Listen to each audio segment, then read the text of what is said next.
Bueno, un saludo muy especial para todos ustedes. En el día de hoy quiero compartir, aprovechando el Evangelio del día, dos partes del capítulo 6 del Evangelio según San Juan. A ver, quiero que nos situemos en contexto, que es bien importante.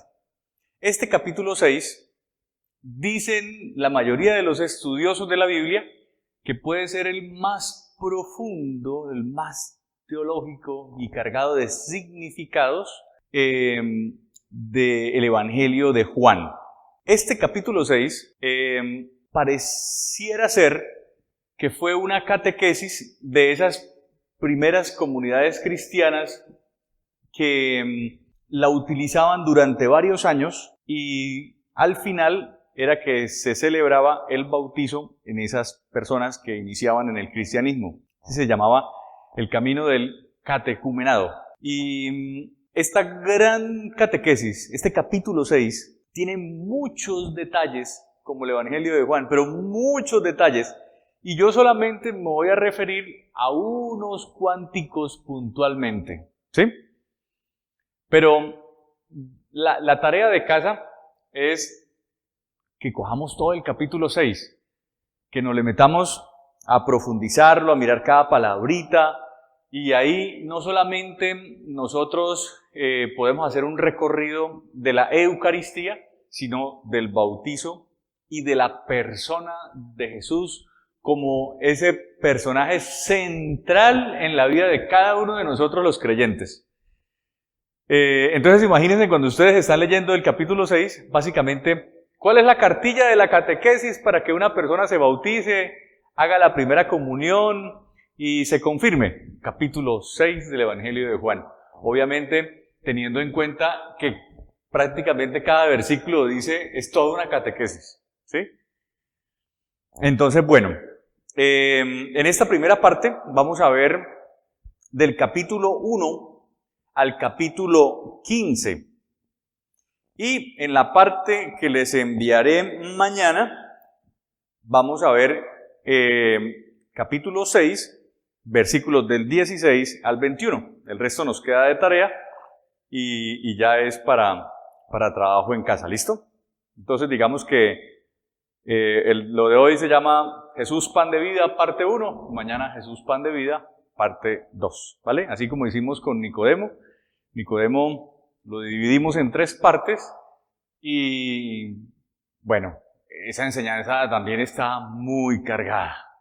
Ojalá las volvamos a escuchar, porque hacen parte de nuestra esencia, de lo que debemos tener nosotros claros como cristianos. ¿Listo? Entonces, esta primera parte, del versículo 1 al 15, es la multiplicación de los panes. Y dice el Evangelio que después de esto pasó Jesús a la otra orilla del lago de Galilea, el Tiberíades. Le seguía un gran gentío porque veían las señales que hacía con los enfermos. Jesús se retiró a un monte y allí se sentó con sus discípulos. Se acercaba la Pascua, la fiesta de los judíos. Levantando la vista y viendo el gentío que acudía a él, Jesús dice a Felipe: ¿dónde compraremos pan para darles de comer? Lo decía para ponerlo a prueba, porque sabía bien lo que iba a hacer. Felipe le contestó: 200 monedas de pan no bastarían para que cada uno le tocase un pedazo. Uno de los discípulos, Andrés, hermano de Simón Pedro, le dice: miren, aquí hay un muchacho que tiene 5 panes de cebada y 2 pescados, pero ¿qué es eso para tantos? Jesús dijo: hagan que la gente se siente. Había hierba abundante en el lugar. Se sentaron, los hombres eran 5,000. Entonces Jesús tomó los panes, dio gracias y los repartió a los que estaban sentados. Lo mismo hizo con los pescados, dándoles todo lo que quisieron. Cuando quedaron satisfechos, dice Jesús a los discípulos: recojan las sobras para que no se desaproveche nada. Las recogieron y con los trozos de los 5 panes de cebada que habían sobrado a los comensales, llenaron 12 canastas. Cuando la gente vio la señal que había hecho, dijeron, este es el profeta que había de venir al mundo. Jesús, conociendo que pensaban venir para llevárselo y proclamarlo rey, se retiró de nuevo al monte él solo. Palabra del Señor. Bueno, entonces,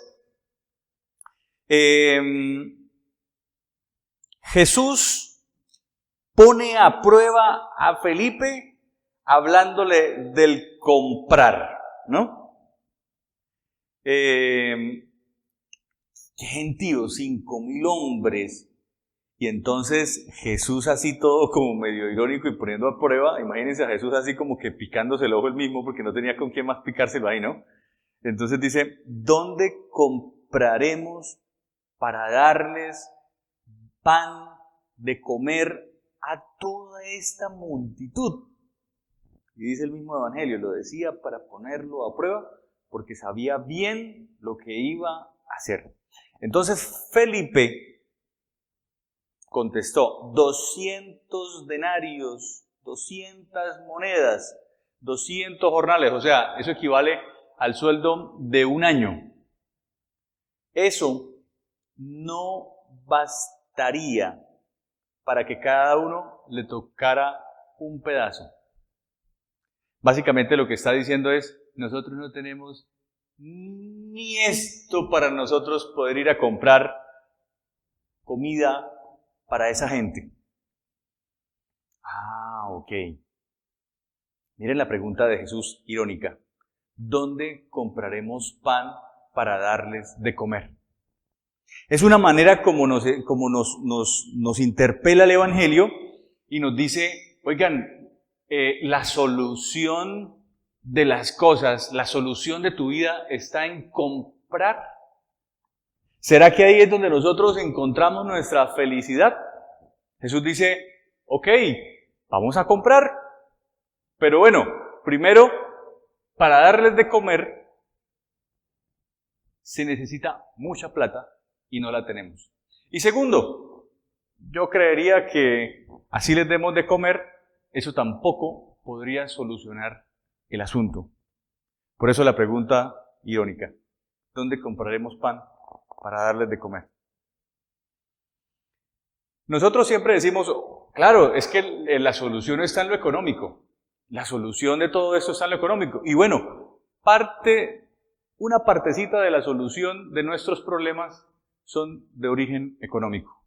Pero nosotros los problemas de origen económico los vemos como el global, porque esa es nuestra cultura.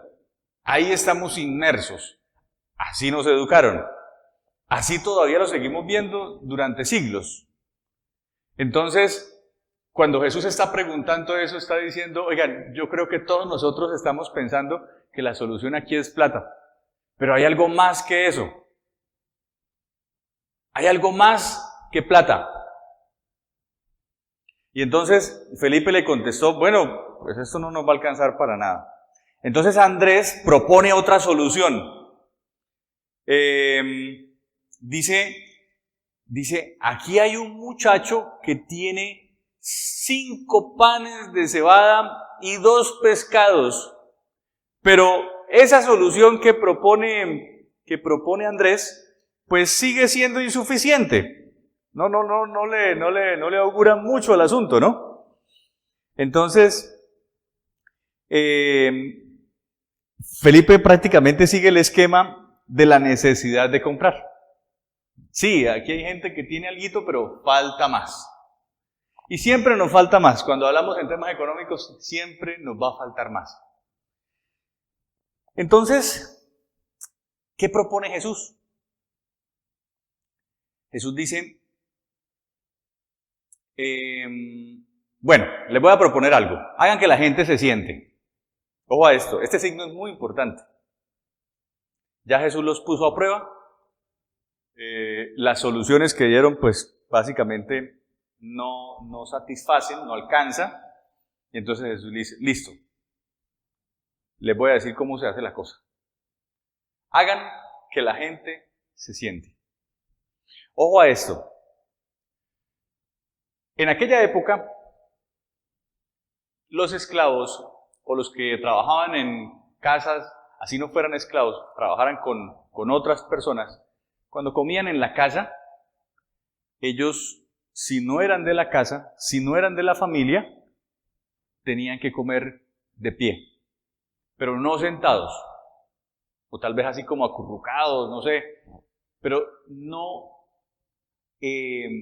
sentados en el piso, como era la costumbre de esa época. Entonces, lo primero que hace Jesús es, hagan que la gente se siente. Los que están alrededor mío, los que se sienten mis discípulos, no son ningunos esclavos ni ningunos empleados.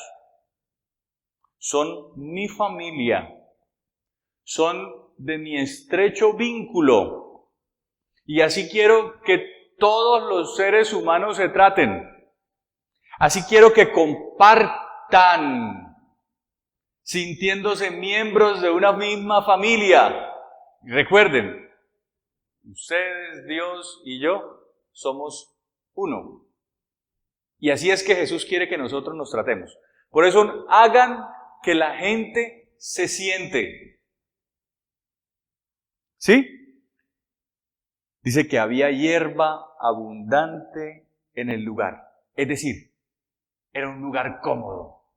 Era un lugar así como que evoca el Salmo 23, que dice, en verdes praderas me hace recostar. Esto es un poco una alusión a esto, ¿no?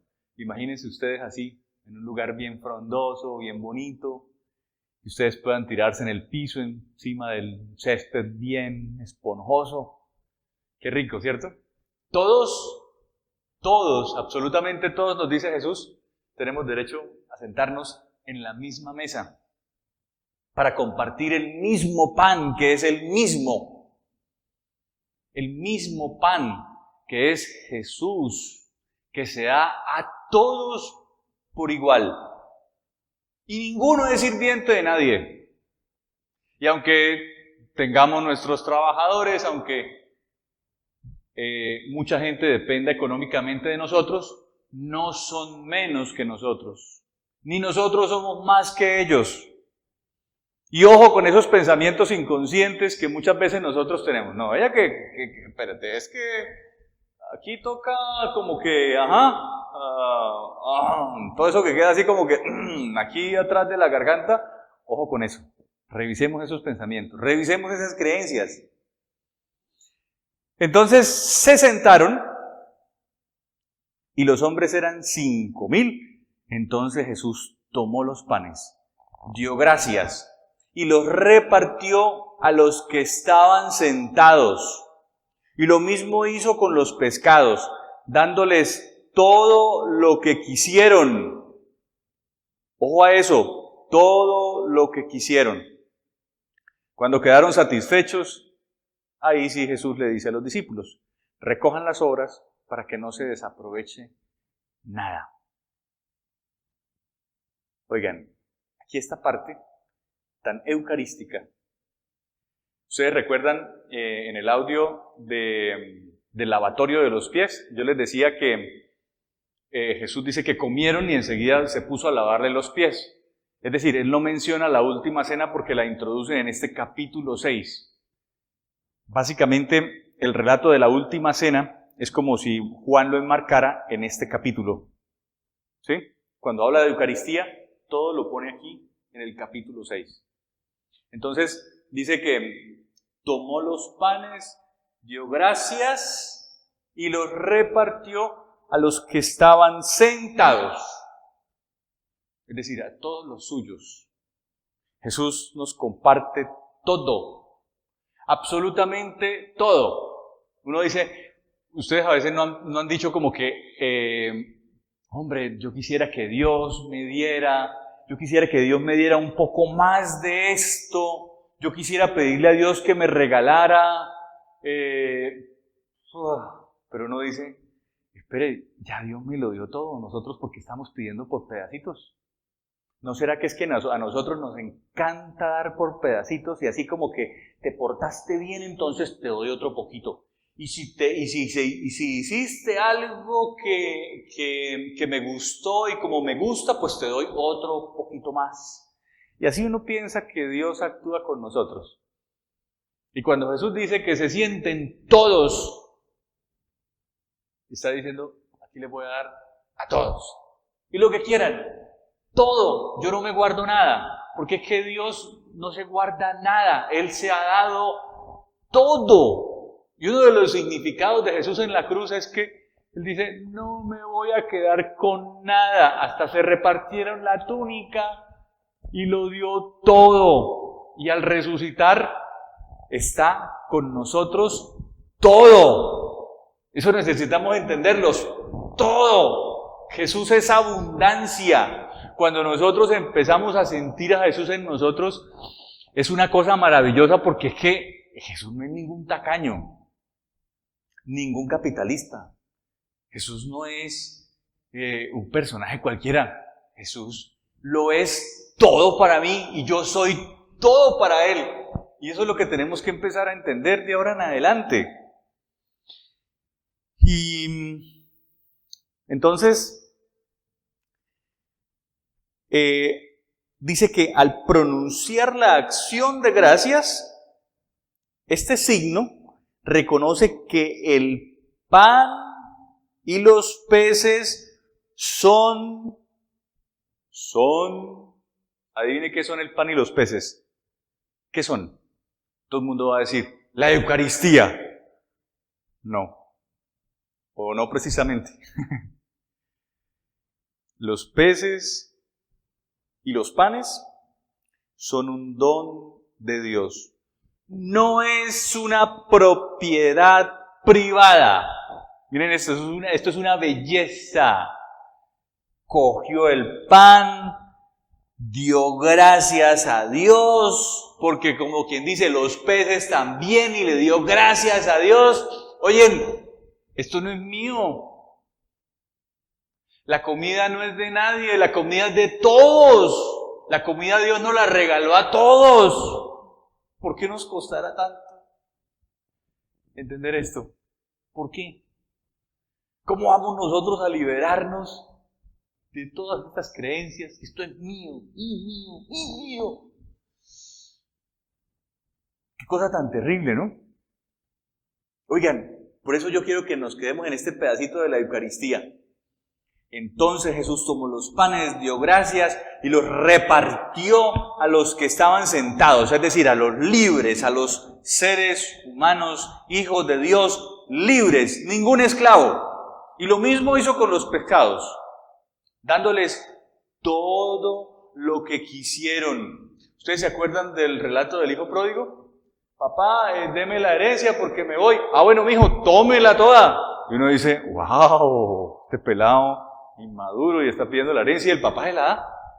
Y fuera de eso, cuando se la malgasta toda y vuelve y el papá lo abraza y uno dice, ¿qué pasa? ¿Qué Dios tenemos nosotros aquí, no? Sí, el Dios de nosotros es lo más loco, lo más desproporcionado, porque es que Dios no se da por pedazos, Dios se da todo. Eso es una belleza. Este es el misterio de nuestra salvación. Eso es lo que nosotros celebramos en la Eucaristía. Eso es lo que nosotros buscamos encontrar siempre en la palabra. Es decir, en nosotros, la abundancia de Dios. Pero esa abundancia necesitamos creerla, necesitamos vivirla, necesitamos compartirla. Y todos quedaron satisfechos y comieron lo que quisieron. Y eso sí, recojan las obras para que no se desaproveche nada. Porque hay que seguir buscando gente que necesita. Entonces ya sabe, cuando nosotros demos gracias a Dios por los alimentos, nosotros lo que estamos haciendo es, ¿qué? Ay, Señor, es que mejor dicho, gracias por estos alimentos, porque es que hay otros que no tienen ni... Carajo, hombre. Porque es que yo soy como egoísta más bien y no me encanta repartir, ¿no? Más bien pensemos por ahí. Pero si damos gracias a Dios por los alimentos, recuerden que es porque es un regalo de Dios, un don de Dios. ¿Vale? Sí, te lo ganaste, hiciste el esfuerzo, pero por más malo que sea cualquier otra persona, tiene derecho a su pan. Porque Dios nos lo ha dado todo.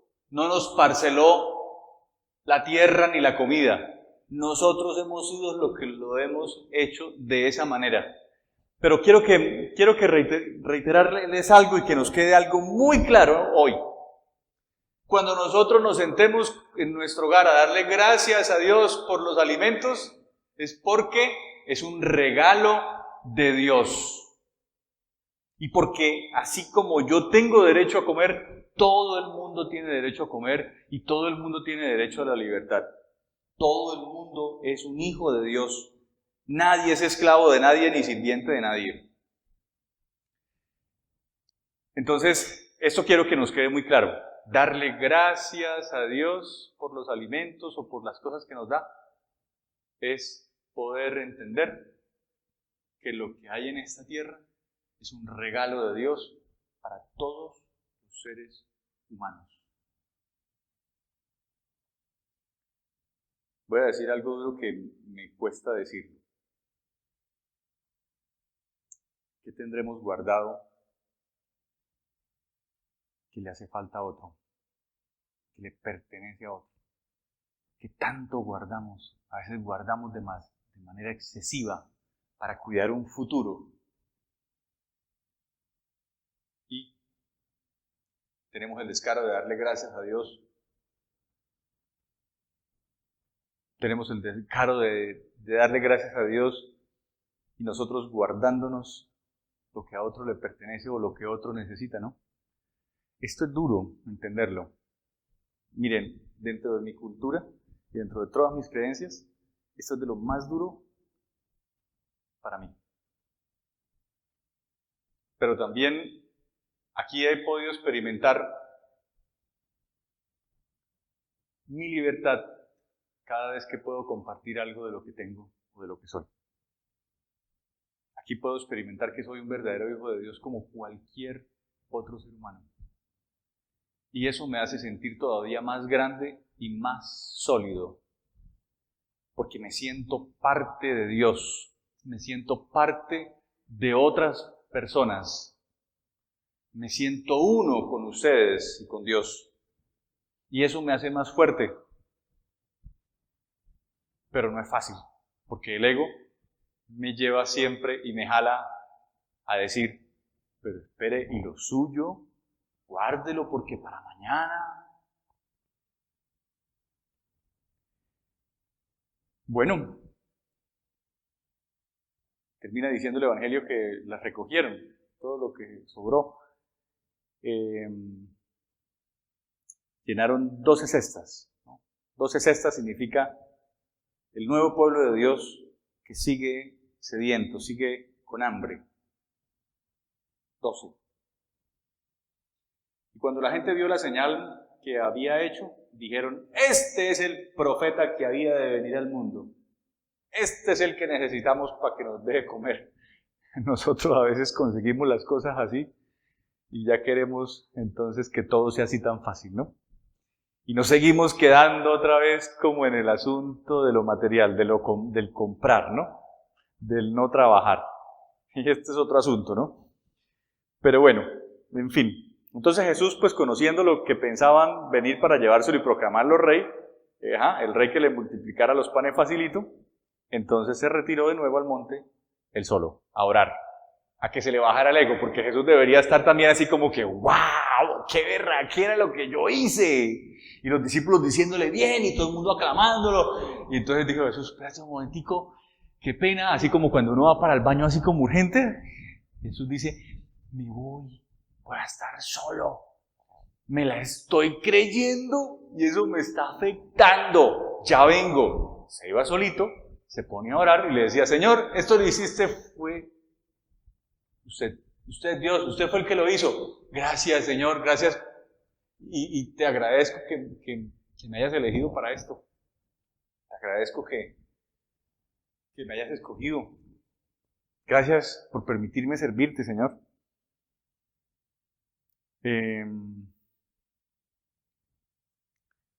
Démosle gracias al Señor